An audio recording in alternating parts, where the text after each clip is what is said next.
देखिए लगातार 17 नवंबर से जिस प्रकार से एचपीएससी भर्ती घोटाला, और मैं तो कहूँगा इस खट्टर सरकार के अंदर जब से 5 साल की खट्टर सरकार और 2 साल की भाजपा जजपा सरकार में जब से ये लोग आए हैं तो हरियाणा में शायद ही कोई ऐसी भर्ती हुई हो जिसके अंदर या तो कोई घोटाला या पेपर लीक का मामला या किसी प्रकार से जो पेपरों में धांधली होती है वो ना निकल के आया हो। क्योंकि आज का जो मुद्दा है वो भर्ती घोटाले को लेकर है। धरनी जी, मैं चाहूंगा कि हम चीजें उसी डायरेक्शन में रखें। बीजेपी का काम है फेक प्रोपेगेंडा करना। अब मैं मुख्यमंत्री जी के मनोहर लाल खट्टर की बात करूं, आज इतना बड़ा स्कैम होने के बावजूद मुख्यमंत्री ये ढिंडोरा पीट रहे हैं कि हम ईमानदार हैं और वो इसका क्रेडिट लेना चाहते हैं कि देखो हमारी सरकार में इतना बड़ा घोटाला हमने उजागर कर दिया।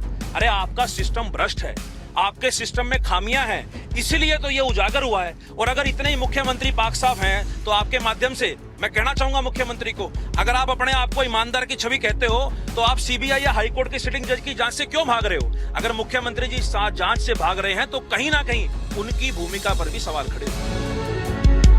इस वक्त हम मौजूद हैं पंचकुला के अंदर। पंचकुला के अंदर आज यूथ कांग्रेस के द्वारा हरियाणा पब्लिक सर्विस कमीशन और हरियाणा कर्मचारी चयन आयोग को लेकर कहीं ना कहीं रोष नजर आ रहा है और प्रदर्शन किया जा रहा है। नवनियुक्त प्रधान जो हैं, नवचयनित प्रधान कहूँगा बकायदा, दिव्यांशु बुद्धिराजा हमारे साथ मौजूद हैं, इनसे चर्चा करेंगे। दिव्यांशु, आज भी ये प्रदर्शन किस लिए? ये लगातार 17 नवंबर से जिस प्रकार से एचपीएससी भर्ती घोटाला, और मैं तो कहूँगा इस खट्टर सरकार के अंदर जब से 5 साल की खट्टर सरकार और 2 साल की भाजपा जजपा सरकार में जब से ये लोग आए हैं तो हरियाणा में शायद ही कोई ऐसी भर्ती हुई हो जिसके अंदर या तो कोई घोटाला या पेपर लीक का मामला या किसी प्रकार से जो पेपरों में धांधली होती है वो ना निकल के आया हो। और उसका जो सबसे नज़दीक जो 17 नवंबर को एचपीएससी के अंदर इतना बड़ा भर्ती घोटाला, जो शायद हिंदुस्तान की किसी प्रदेश की सरकार में पहली बार ऐसा हुआ है कि किसी कमीशन के अंदर 1 करोड़ रुपया, 1 करोड़ 7 लाख रुपया रेड हैंडेड डिप्टी सेक्रेटरी जो इस कमीशन का है उसके ऑफिस में 1 करोड़ 7 लाख रुपया रिकवर हुआ। और उसके बाद ये विजिलेंस डिपार्टमेंट इसकी इंक्वायरी कर रहा है। उसके बाद कहीं ना कहीं जब वो कड़ियां आगे से जुड़ती गई और कहीं ना कहीं जब विजिलेंस डिपार्टमेंट के हाथ जो हैं वो बड़ी मछलियों की तरफ जा रहे थे, तो मुझे लगता है कि प्रदेश सरकार के दबाव में आके वो इंक्वायरी जो है उसको कहीं ना कहीं उसकी स्पीड को कम करने का काम किया गया। इसी के लिए हम 3 दिन पहले माननीय मुख्यमंत्री जी के रेजिडेंस पे, निवास स्थान चंडीगढ़ पर हम यूथ कांग्रेस का एक डेलीगेशन गया और उन्हें बाकायदा हमने लिखित तौर पर यह मांग करी कि हम इस इंक्वायरी से संतुष्ट हैं, इसलिए मुख्यमंत्री जी इसके अंदर इंडिपेंडेंट एजेंसी जैसा कि सीबीआई या हाईकोर्ट के किसी सिटिंग जज से इंक्वायरी कराई जाए। परंतु मुख्यमंत्री जी ने ज्ञापन पे गौर तो क्या खाक करना था, हमारा वहां पर ज्ञापन ही नहीं लिया गया। 2 घंटे हमें इंतजार कराकर वहां से वापस भेज दिया गया। वहीं हमने बाहर खड़े होकर मुख्यमंत्री को 72 घंटे का अल्टीमेटम मीडिया के साथियों के माध्यम से दिया और उन्हें बताया कि या तो 72 घंटे के अंदर मुख्यमंत्री जी इस पर निष्पक्ष जांच बिठाएं, अन्यथा 72 घंटे के बाद हरियाणा युवा कांग्रेस एचपीएससी और एचएसएससी के बाहर प्रदर्शन करेगी। और उसी के फलस्वरूप आज पूरी हरियाणा यूथ कांग्रेस की नवनिर्वाचित टीम आज अलग अलग जिलों से भारी संख्या में, हजारों की संख्या में आज यहाँ पंचकुला पहुंच रहे हैं। और इस खट्टर सरकार को, इस भाजपा जजपा भ्रष्ट सरकार को, ये इस तरीके से जो इन्होंने ये स्कैम किया है, ये युवाओं का जो संघर्ष है ये खराब नहीं जाने देंगे और इसके खिलाफ लंबी लड़ाई लड़ी जाएगी। इसके बाद 72 घंटे के बाद अगला कदम क्या है? हम उम्मीद करेंगे जो सोई हुई सरकार है, जो सोया हुआ भ्रष्ट सिस्टम है, उसको हम जगाने का प्रयास करेंगे। अगर फिर भी सरकार ने इसके खिलाफ कोई कार्रवाई नहीं करी तो आने वाले समय में प्रदर्शन जारी रहेगा। प्रदर्शन का प्रारूप क्या होगा ये आगे की रणनीति तैयार की जाएगी। प्रदर्शन का जो अखाड़ा अगर कहा जाए, पंचकुला ही रहेगा या पूरा हरियाणा रहेगा? बिल्कुल पूरा हरियाणा रहेगा। मुख्यमंत्री का करनाल का जो होम जिला है वहां भी रहेगा। हर जिले में, हर विधानसभा में जहां पर भी मुख्यमंत्री जी जाएंगे, मुख्यमंत्री जी का घेराव भी करेंगे, मुख्यमंत्री जी से सवाल भी पूछेंगे और ये प्रदर्शन यूथ कांग्रेस का जारी रहेगा। 17 तारीख को बाकायदा विपक्ष के तौर पर कांग्रेस इस मुद्दे को विधानसभा में उठाएगी और सड़कों पर यूथ कांग्रेस इसकी लड़ाई लड़ेगी। दिव्यांशु, संघर्ष का अभिप्राय बनता जा रहा है। दिव्यांशु बुद्धिराजा एनएसयूआई में आए, जब एनएसयूआई की कमान संभाली तो सीएम के साथ सीधा उलझ लिए। देखिए, ये आपकी इसमें जो भी इसका तात्पर्य है, मैं उसमें कोई अपने बारे में कोई मैं ऐसे शब्द नहीं कहना चाहूँगा। अपना हमारा जो जिम्मेवारी मुझे एनएसयूआई के समय यूनिवर्सिटी में मिली, उस समय भी जो है हम पीछे नहीं हटे। एनएसयू हरियाणा के टाइम पे 3 साढ़े 3 साल का मेरा कार्यकाल था। उस समय जो अपने से बन पड़ता था युवाओं के लिए, चाहे वो कोविड समय की बात हो, चाहे वो उससे पहले जो है रोजगार की बात हो, और जिस प्रकार से मुख्यमंत्री जी को हमने बढ़ते ही 10 दिन के अंदर पंचकुला के अंदर जो है घेरा था। आज हमारा अभी तक ओथ सेरेमनी नहीं हुई हरियाणा यूथ कांग्रेस की, पर हरियाणा यूथ कांग्रेस की जो लड़ाई है, जो हरियाणा के युवाओं के लिए जो हमने ठान रखा है, वो इंपॉर्टेंट है। और उसी को लेकर आज पूरी हरियाणा यूथ कांग्रेस पंचकुला पहुंच रही है और मुख्यमंत्री से दुष्यंत चौटाला से हम इसके ऊपर जवाब मांग रहे हैं। पिछले लगभग 2.5-3 दशक से निर्मल सिंह के बाद अगर माना जाए तो हरियाणा के अंदर यूथ कांग्रेस बहुत ज़्यादा एक्टिव नहीं रही है।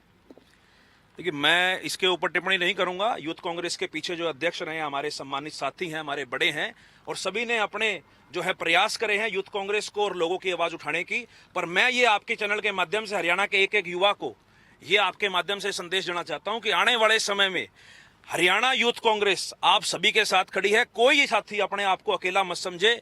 आपके साथ एक आवाज दिव्यांशु बुद्धि राजा और हरियाणा यूथ कांग्रेस की हमेशा बुलंद मिलेगी। यूथ कांग्रेस जब कांग्रेस ने बनाई थी, उस वक्त कांग्रेस के दिमाग में, जहन में जो कांग्रेस की उस वक्त की आला कमान थी या बड़े नेता थे, ये था कि ये सामाजिक दृष्टिकोण से बनाई गई है ताकि युवा वर्ग सामाजिक गतिविधियों में ज़्यादा भागीदारी रखे। नहीं, बिल्कुल, सामाजिक के साथ साथ राजनीतिक गतिविधियां भी जरूरी हैं। युवा का काम है। आज के समय में हमारे अगर देश की जनता देखी जाए, उसका परसेंटेज अगर देखी जाए तो 60% जो है वो यूथ है। तो कहीं ना कहीं यूथ की भागीदारी सामाजिक तौर पर तो है ही है, राजनीति के अंदर भी यूथ को आगे आना चाहिए। और जिस प्रकार से यूथ कांग्रेस की मजबूत साथी एक एक जिले के अंदर, विधानसभा के अंदर, प्रदेश के अंदर जो है हमारे निकल के आए हैं, मुझे उम्मीद है कि हरियाणा यूथ कांग्रेस एक सेट एन एग्जाम्पल करेगी और पूरे उत्तर भारत के अंदर अगर कहीं ना कहीं पहली या दूसरी स्टेट में नाम होगा तो हरियाणा यूथ कांग्रेस का नाम होगा। सामाजिक मुद्दों की बात करें, सामाजिक मुद्दे ऐसे कौन कौन से जहन में हैं जिनको लेकर युवा कांग्रेस आने वाले दिनों में नजर आएगी कि समाज में सक्रिय है? देखिए, अगर मैं युवाओं की बात करूं तो इस समय सबसे बड़ा मुद्दा जो है वो कहीं ना कहीं जो हमारे यूथ को कनेक्ट करता है वो नशे का मुद्दा है। नशे के खिलाफ यूथ कांग्रेस अभियान चलाएगी, जो खास करके जो पंजाब से जो लगते जिले हैं, जहां हम सुनते थे पहले पंजाब में कि इस प्रकार से चीजें होती हैं, और वो कहीं ना कहीं अब वो हरियाणा के अंदर घुस रही हैं, तो नशे के खिलाफ एक अभियान चलाया जाएगा। इसमें यूथ कांग्रेस बढ़ चढ़कर भाग लेगी। और उसके अलावा आने वाले समय में हरियाणा यूथ कांग्रेस हरियाणा के युवाओं के लिए कॉल सेंटर सेटअप करने जा रही है। इसकी इन्फॉर्मेशन पहली बार पंजाब केसरी के माध्यम से मैं देना चाहूंगा। हरियाणा यूथ कांग्रेस बहुत जल्दी पूरे प्रदेश लेवल पर एक कॉल सेंटर सेटअप करने जा रही है। उसका हेल्पलाइन नंबर जारी किया जाएगा। किसी भी युवा को कोई परेशानी है जो पब्लिक दायरे में आती है, आप हमसे संपर्क करें। अगर सरकार आपकी आवाज नहीं सुन रही तो युवा कांग्रेस वो माध्यम बनेगा कि सरकार आपकी आवाज सुने। कोविड-19 की 2 लहर के बाद अब ओमिक्रॉन को लेकर काफी एक दहशत का वातावरण क्रिएट हो रहा है और लोगों को सावधान रहने की भी जरूरत है। युवा कांग्रेस की भूमिका इसमें क्या रहेगी? देखिए, बिल्कुल 1-2 मामले हमें सुनने में आए हैं कि प्रदेश के अंदर अभी 1-2 मामले आए हैं, और बिल्कुल जिस प्रकार से भी सरकार की गाइडलाइन होंगी उन गाइडलाइन का पालन किया जाएगा। दिव्यांशु, इसके अलावा कुछ सवाल और हैं जो राजनीति से जुड़े हुए हैं, क्योंकि एनएसयूआई और युवा कांग्रेस में फर्क है। राहुल गांधी और प्रियंका गांधी, इस वक्त कांग्रेस का नेतृत्व लगभग इन्हीं हाथों में है। भले ही सोनिया गांधी जो हैं वो सर्वे सर्वा हों, राष्ट्रीय अध्यक्ष हों, लेकिन प्रैक्टिकली जो कमान संभाल रहे हैं यही लोग संभाल रहे हैं। आप इनमें से अपना आइडियल किसको मानते हैं? देखिए, बिल्कुल सभी सम्मानित नेता हैं हमारी जो कांग्रेस की राष्ट्रीय अध्यक्षा हैं आदरणीय सोनिया गांधी जी, और उसके अलावा पूर्व राष्ट्रीय अध्यक्ष जो हमारे राहुल गांधी जी और प्रियंका गांधी जी। हर आदमी की अपना एक जिम्मेवारी होती है और वो जिम्मेवारी बखूबी वो लोग निभा रहे हैं। हमारे लिए कांग्रेस के सभी जो हमारे शीर्ष नेतृत्व है वो सभी सम्मानित हैं। राहुल गांधी की जो छवि है वह सोशल मीडिया पर बीजेपी ने प्रारंभिक दौर में आज से लगभग 5 साल पहले पप्पू की बना दी। सोशल मीडिया पर युवा कांग्रेस की भूमिका क्या रहने वाली है? देखिए, इस तरीके की बातें करके, क्योंकि आज का जो मुद्दा है वो भर्ती घोटाले को लेकर है, धरनी जी मैं चाहूंगा कि हम चीजें उसी डायरेक्शन में रखें। बीजेपी का काम है फेक प्रोपेगेंडा करना। अब मैं मुख्यमंत्री जी के मनोहर लाल खट्टर की बात करूं, आज इतना बड़ा स्कैम होने के बावजूद मुख्यमंत्री ये ढिंडोरा पीट रहे हैं कि हम ईमानदार हैं, और वो इसका क्रेडिट लेना चाहते हैं कि देखो हमारी सरकार में इतना बड़ा घोटाला हमने उजागर कर दिया। अरे, आपका सिस्टम भ्रष्ट है, आपके सिस्टम में खामियां हैं, इसलिए तो ये उजागर हुआ है। और अगर इतने ही मुख्यमंत्री पाक साफ हैं तो आपके माध्यम से मैं कहना चाहूंगा मुख्यमंत्री को, अगर आप अपने आप को ईमानदार की छवि कहते हो तो आप सीबीआई या हाईकोर्ट के सिटिंग जज की जांच से क्यों भाग रहे हो? अगर मुख्यमंत्री जी जांच से भाग रहे हैं तो कहीं ना कहीं उनकी भूमिका पर भी सवाल खड़े होते हैं। धन्यवाद। तो ये हैं दिव्यांशु बुद्धि राजा, युवा कांग्रेस के नव चयनित अध्यक्ष हैं।